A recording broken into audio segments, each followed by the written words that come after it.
Welcome, everyone. We are now live, coming to you from with Ole Damagard and Cody Snodgres.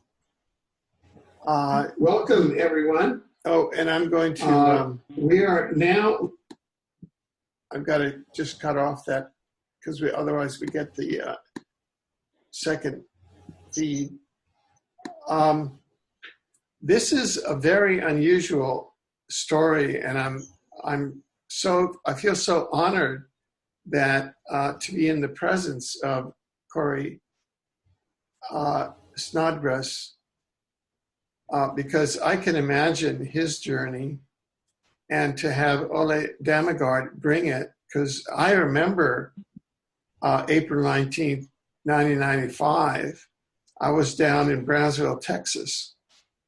And, at that time, we were all looking at the false flag operations and Janet Reno and Waco and all those things, that were going on.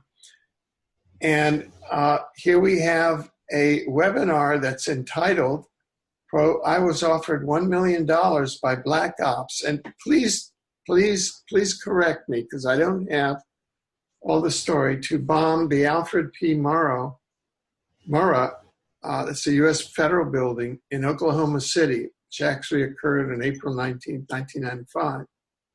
I refused and became a COINTELPRO fugitive.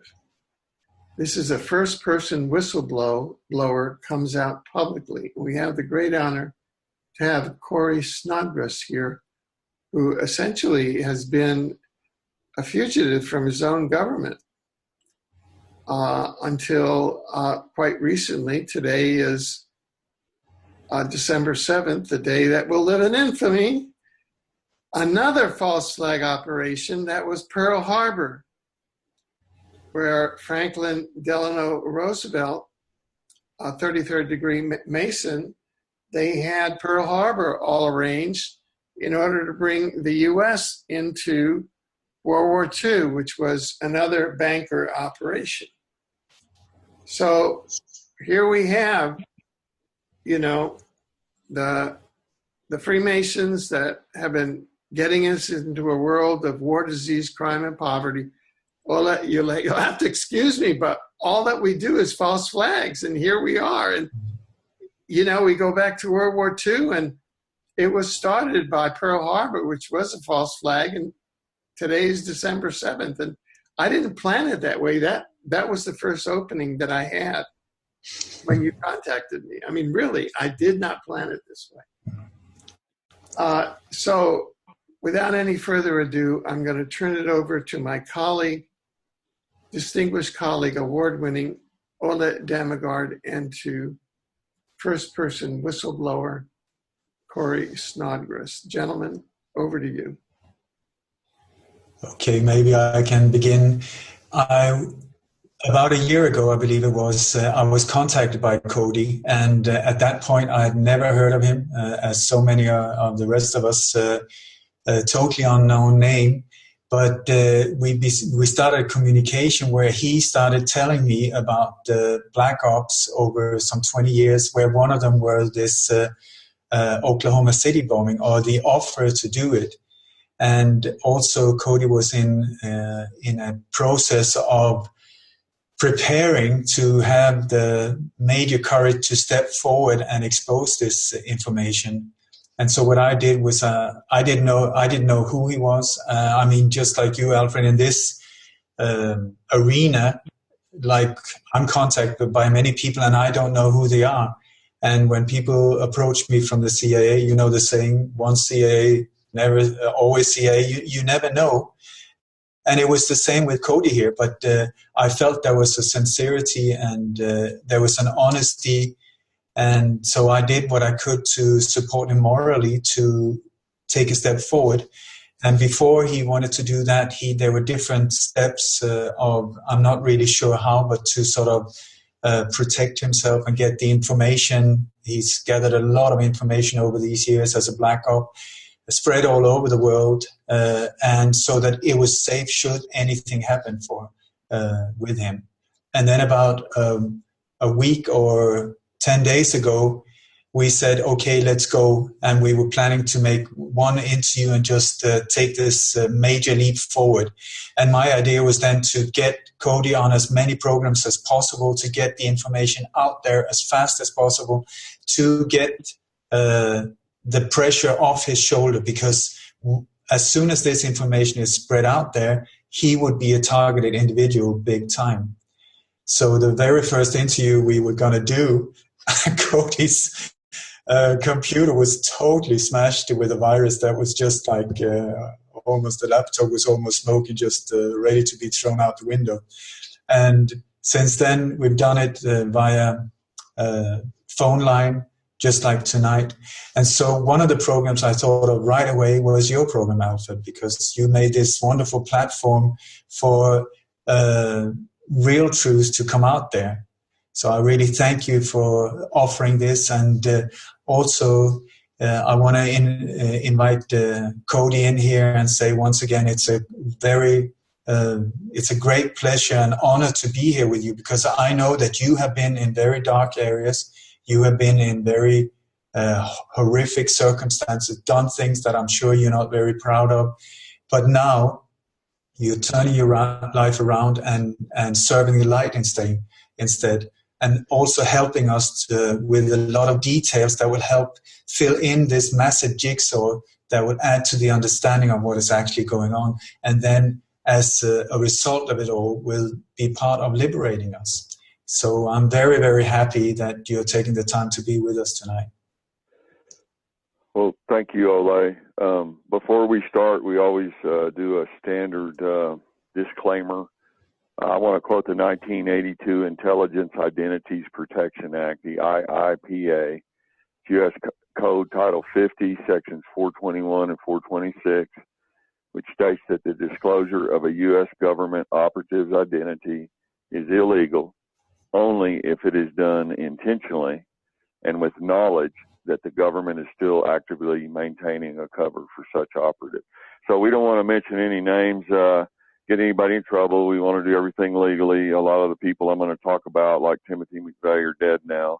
And so we do that because John Carrico, if I'm pronouncing his name correctly, he was a CIA case officer here in the U.S. is sentenced in January 2013 to 30 months in federal prison because he inadvertently named an active agent while he was discussing the CIA's RDI program, which is the rendition interrogation program, detention program, and at Guantanamo Bay. And so anyway, he got some time for that. So we don't want to do that. We just want to tell the story and do everything in the correct way. But I would like to say, Alfred and Ole, this book that we wrote about this MERS building bombing is called Choosing the Light, Dark Secrets of the Oklahoma City Bombing. And in the dedication of this book, it's dedicated to my stepfather, Sergeant Jimmy Howard, who was at Pearl Harbor on December 7th, 1941, in the 25th Infantry Division. He was in Schofield Barracks, Hawaii, under Pacific Command. He took his basic at Fort Hood, Texas in 1937. And he survived the great attack at Pearl Harbor and then went on to Guadalcanal in November of 1942. And he fought in that great battle. And after 8 years in the Army, returned to the United States, where he was a Missouri State Highway Patrolman for 32 years. And so this book is dedicated to our people here. And it's also dedicated to all the firefighters that were at 9/11, breathing the asbestos, and all the people and first responders at the Oklahoma City bombing, and all of our police and military that do such a fine job. So it's Alfred, you said you told your thing about Pearl Harbor, and it's kind of synchronicity that all this is happening today. So it's a great deal.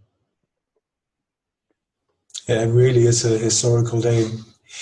First of all, before we get into the details, I just want to point out the way that Black Ops are, the general design of Black Ops is that it's everybody involved. These operations are totally compartmentalized, what is called on a need-to-know chain, a need-to-know basis. So every single individual that are involved only get to know their little part of whatever the operation is about.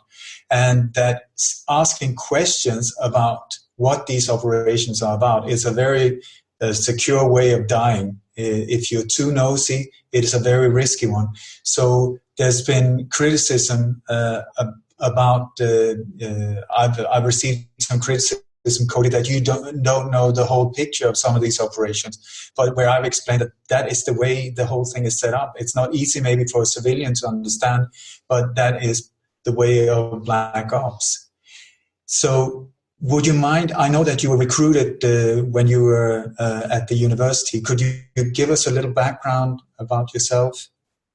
Yeah, it's just basically chronological. In 1974, I graduated from high school and took the SAT physics exams.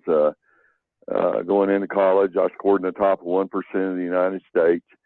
And so in 1975, at the physics department at East Texas State University, I was approached by CIA to be an agent and work for them, which I turned down because I told them I didn't want to work for the government. And then later on, I began working with some Vietnam veterans that were back from Vietnam, and some of them had worked for CIA overseas. And they began training me and so forth. And over the next 20 years, I studied martial arts and stuff. And so anyway, I was working with them, and then I went on through to graduate school. And in 1979, I worked on my master's degree at Stephen F. Austin State University in Texas there. And we got to fly the Space Shuttle simulator on a field trip to NASA there. That was quite interesting. And from there, I worked at Chevron Geosciences, and then moved up in 1980 to Tulsa, Oklahoma, where I was a petroleum and research geophysicist for Amoco Production Company. Now, at the time, these were all my civilian fronts. Underneath that, we were conducting Black Ops. And some of the ops that we did were in the 82, 83, 84, 85 range. Tulsa, Oklahoma is quite near the border of Arkansas there. And we were conducting operations in what would later be called Centaur Rose. It was an operation with Bill and Hillary Clinton. And in 1984, they had passed the Boland Amendment in Congress, which forbade military involvement down in a regional conflict in Nicaragua. You know, they had the Sandinistas, the communist group run by Daniel Ortega, and then we were supporting the Contras. And Ronald Reagan didn't much like the Boland Amendment, so he covertly ordered Director CIA to conduct these operations to arm the Nicaraguan Contras and maintain the balance of power against the Soviets down there. And then they paid for these black operations. Since Congress wasn't supposed to know about them, they couldn't get funding, so they funded them with drug operations and cocaine out of the Mena airport. And so after that, I had several jobs. One of them was in 88, bodyguarding Barry Sadler. He was a staff sergeant, Special Forces, Green Beret. He had taken his training and 20th Special Forces Group. They went over to Vietnam and all, and then 65, he was in Pleiku in the Highlands and stepped on a punji stick. He got a bad infection at the Subic Bay Medical Facility, Subic Bay, Philippines. He wrote that famous song, Battle of the Green Beret, that went up to #1 back in 65 here in the States. He was 2 weeks before I was deployed to go down there. He was shot in the back of the head by another CIA assassin. So that story's in the book. And then later on, after that, around September 18th to the 22nd, 1991, I was involved in a covert program. It's Project Slammer. I was targeted for termination and actually died in the hospital twice. They had to shock me back 2 times. And so after that, I recovered and got better. And I was getting near the end of my career there in the Black Ops world. Later on, there was a Waco incident. That was in 1993, began February 28th. And also there was the Ruby Ridge, Idaho thing. And so you fast forward into October of 1994, I was about to retire. I was scheduled to retire in March of 1995, just before the Murrah building blew up. And I was approached by another operative. His name was Harold Leonard, and I talk about him now. He is deceased. And Harold called me, and we met at a remote location. We got up under the tree canopy, and he's always worried about satellites and external surveillance. So he had a purple and black backpack. It had $500,000 cash in U.S. currency. And he said, "We have a job for you." And I said, "Okay, where are we going?" Saudi Arabia. We'd had jobs over there offered to us for $50,000 a month, bodyguarding some of those Sheiks kids. They were always worried about being kidnapped and so forth. But anyway, so he said, "We have a job for you." And I said, "Where is it? Saudi Arabia? Where are we going?" He said, "No, it's here in the States." And I said, "Okay, well, what kind of job is it?" And he said, "It's an EOD job, explosive demolitions." And I said, "Oh, what's the job?" He said, "We want you to blow up a building." And I said, "Well, what kind of a building?" And he said, "It's a federal building." And I said, "What? Which one?" And he said, "It's the Alfred P. Murrah Federal Building in Oklahoma City." And I was getting towards the end of my career anyway, and I had severe PTSD, and I'd started drinking heavily at that time. I was having bad dreams and flashbacks and so forth, and I'd been hurt and injured. I had a lot of severe injuries, broken bones through all those 20 years. So I told Harold it was a patriotic thing, basically for me. And I went off on him and started yelling at him, and I said, "There's no way, I'm not going to do this. You guys have went too far. You went too far this time. These are our own people. These are our own American people, and I'm not going to do this." And so that was, he had the $500,000. He had also told me, "Well, when you get done, we'll give you the other half, and you can have whatever team you need or whatever." But I was just at the end of my rope. I couldn't take this stuff anymore, and I knew it was a patchy job. I mean, I absolutely knew. There's no way I'd take a domestic bombing job about that for that small amount of money. And so anyway, you fast forward 6 months later, approximately on the 18th, 1995, the building was blown up, and there was a lot of media coverage. 2 days after I turned the job down with Harold Leonard to bomb that building, I was called by one of my handlers. His name was Duke Flaglier. He is deceased now from Agent Orange cancer. He was also with Barry Sadler in the Special Forces in Vietnam. He did 2 tours there. And he called me 2 days later after I turned that job down. He said, "You need to leave the country." And I said, "Why?" And he said, "Because you've now turned from an asset to a liability." And I said, "Well, I'm not going to say anything. I'm not going to be quiet." He said, "Well, I've got a house in Belize. I got some keys. You can go down there, and I'll meet up with you, and we're going to move you around." And I did decline that. I stayed here. I didn't know when the Murrah building was going to go up. I just knew I was offered the job for it. And so I knew I was a liability. And when the building did blow up on April 19th, 1995, I got scared. I went black, fake IDs, false passports, disguises, all the standard trade craft, and disappeared out of here. We had some old safe houses that were down between Tulsa and Oklahoma City back when I worked as a geophysicist at Amoco during the Operation Centaur Rose, where we were moving arms and stuff. We had a friend, some associates that were in the National Guard Armory down there in Little Rock, and they were stealing arms and stuff out of there and forging the documents. And we'd cool them off at a farm there, move them over to Oklahoma, let them cool off at another safe house, and then when we were ordered, we'd take them back to that Mena airport, and then they'd be flown in Barry Shields C-123, which went down to Nicaragua and stuff. And so we were in the middle of the arms part of that. And so anyway, I went back down there after April 19th, 1995. I was totally black. No one knew where I was. We stayed there a while in the safe houses, and we watched all the civilian newscasts and so forth. And I was kind of worried that they might kill me because I had operational knowledge. I had guilty knowledge of this black op. And the federal cover story was well underway in the media and everything. And I left the country for a little while and then came back. And so fast forward into 1997. This was 2 years. Yeah.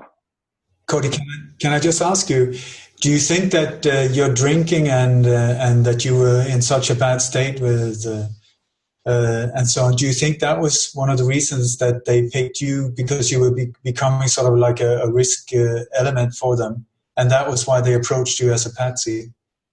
Well, yeah, we didn't sign the standard national security oath like regular agents or case officers.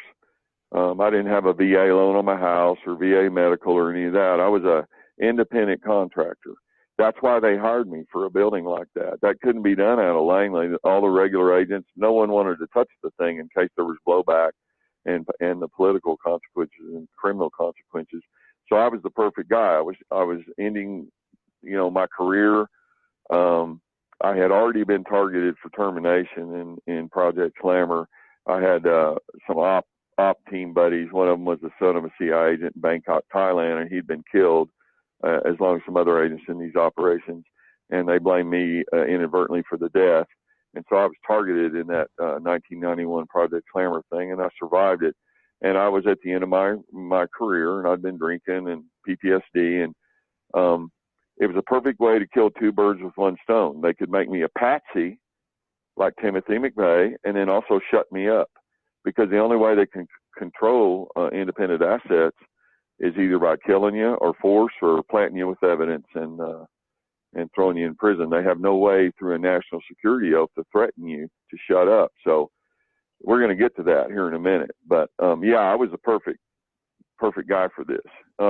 Anyway, so in 1997, a couple of years had went by, and Timothy McVeigh and Nichols had been charged with the bombing, and trial was coming up.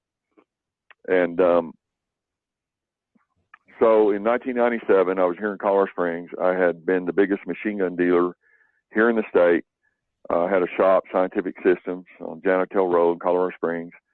And we had been dealing a lot of arms and different things, all legally. And in 1997, the ATF and DEA began a joint operation codenamed Operation Stingray. And in that operation, they had an undercover agent, ATF agent named Blake L. Butler. And I came to find out later that Blake L. Butler had been scheduled to be working at the Murray Building on April 19th, 1995, but was not there the day the bombing went off. He also was at the Ruby Ridge, Idaho, Randy Weaver shootout, and also at the 1993 Branch Davidian Waco compound. So during this ATF Operation Stingray, it was on April 20th of 1999. That was the Columbine High School shooting in Littleton, Colorado. It was the worst high school shooting in the history of the United States. And President Clinton and Janet Reno and all of them came. It was a big deal. So on April 22nd, I'd been selling Agent Butler legal guns. Everything was legal. And on April 22nd of 1999, 2 days after the Columbine shooting, we were sitting around Bo's house. Now, I found out later this was an undercover residence, and they had hidden 4mm cameras in this residence. And across the street was an ATF DEA surveillance house, which surveilled the undercover house. So me and Bo, that was his nickname, Agent Butler was Bo, we called him. We were sitting around watching Janet Reno and President Clinton talking about this Columbine High School shooting. It was a big deal. And Bo started talking. He said, "What do you know about Janet Reno, and what do you know about Bill Clinton?" And so I started telling the stories of the people I knew, like Captain Glenn Wilson from Vietnam. He's also deceased from Agent Orange. He was head of no narcotics down in Dade County, Florida, when Janet Reno was the district attorney there.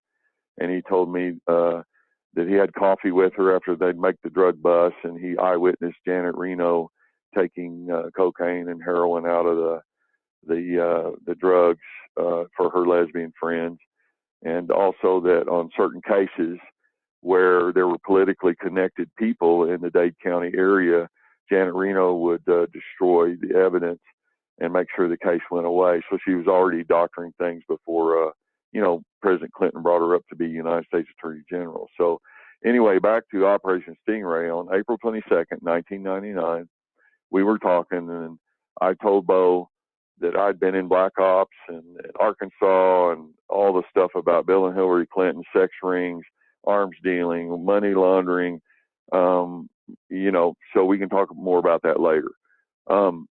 So Bo had been at the Murrah building. He'd been at all these places. Neither one of us knew each other's status. He was an undercover agent. I was a black operator. And so I didn't see Bo for 5 months. And on September 16th of 1999, Bo planted me with evidence. Then on October 7th, I was arrested, and CIA ran me into the ATF, DEA, FBI, and the IRS was involved too. And so after I was planted with this false evidence, they put me in front of Judge Edward Nottingham in the 10th Circuit Federal Court in Denver. I would find out later that Judge Edward Nottingham himself was nominated to his position by none other than ex-director or director of Central Intelligence, George Bush Sr. Also, the United States Attorney for the 10th Circuit at that time was a man named Tom Strickland. And Tom Strickland had been directly appointed to his position by President Bill Clinton. I also found out that Tom Strickland quit his... Pardon me? It's the usual suspect, isn't it? Oh, yeah. I'm almost done with this timeline, but when I get finished with it, you'll see why about the Murrah building and everything. So I'm almost finished with this. But I'm trying to remember it all in sequence. So anyway, Tom Strickland was the United States Attorney appointed by Bill Clinton. Judge Nottingham nominated by George Bush. I would find out that Tom Strickland worked at a law firm in Denver, Brownstein, Hyatt, and Faber. Now, Norman Brownstein was the principal law partner. And guess what, Ole and Alfred? He had once worked back in the 1970s on the CIA's Council of Six. Okay. There are a Council of Six attorneys that handle litigation for the CIA. And he, during the time that George Bush Sr. was director of CIA. So here the fix was in. Okay, I had talked on my tapes on April 22nd, 1999. I went for an hour and a half talking about Black Ops and Hillary Clinton and Bill Clinton and laundering money through the Worthington Bank in Atlanta, the ADFA, Arkansas Development and Finance, the BCCI Bank in the Caymans, cocaine, drugs, Barry Seal, all this stuff was on tape. And then I told him the story of how I was offered the job to bomb the Murrah building. Well, the CIA confiscated those tapes from the ATF and disappeared them. All my hearings, except the bond hearing, they were all sealed. The court reporters were kicked out, no transcription, no U.S. Marshals. It was a sealed up deal. And so they put me in Supermax. Judge Nottingham ordered me to be put in Supermax. And I was 3 cells down from Timothy McVeigh, who had trial and was waiting for his execution at the new Terre Haute, Indiana facility, the FCI, Federal Correctional Institute there. And McVeigh was actually executed on June 11th, 2001. And so there was another guy with us in there named Kerry James Gagan, and he was also a CIA asset. And he told me this story to my face in there. He said that he had been given a van load of C4 plastic explosives by his CIA handlers 3 days before the Murrah building was detonated, and that he drove that to his contacts. He didn't know who they were. He drove them down to Trinidad, Colorado, and there were 3 Middle Eastern men And while they were getting everything ready and transferring the load to C4, he saw plans to the Alfred P. Murrah building. He actually read the name and everything, and they were all in English. And so he got really spooked, and he thought he was going to be the patsy or something big was going on. So he drove directly back to the Secret Service office in Denver. He told them the story. He said, I'm a CIA asset.